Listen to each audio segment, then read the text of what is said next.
আবারও আলোচনা মার্কিন প্রেসিডেন্ট ডোনাল্ড ট্রাম্প। রবিবার ভার্জিনিয়ার নরফোক নৌঘাঁটিতে ফার্স্ট লেডি মেলানিয়া ট্রাম্পকে সঙ্গে নিয়ে নৌবাহিনীর 250তম প্রতিষ্ঠা বার্ষিকী উদযাপন অনুষ্ঠানে যোগ দেন তিনি।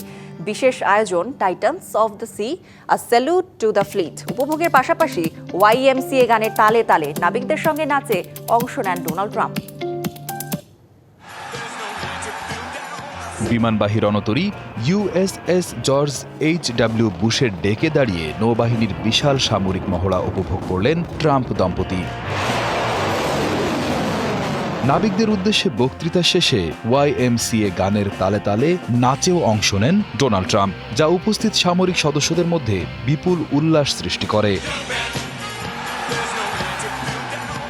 গত 5 অক্টোবর রবিবার আমেরিকান নৌবাহিনীর 250তম জন্মবার্ষিকী উপলক্ষে আয়োজিত টাইটান্স অব দ্য সিয়ে স্যালুট টু দ্য ফ্লিট অনুষ্ঠানে যোগ দেন প্রেসিডেন্ট ট্রাম্প।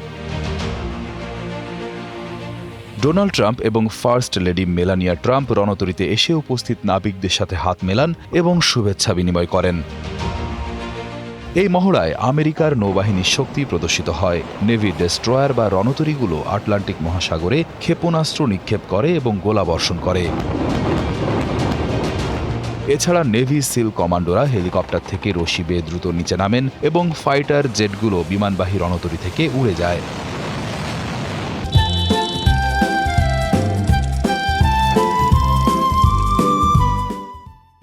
ট্রাম্প দম্পতি জাহাজের ডেকে দাঁড়িয়ে আকাশের দিকে তাকিয়ে সেই যুদ্ধ বিমানের শক্তি প্রদর্শন দেখেন।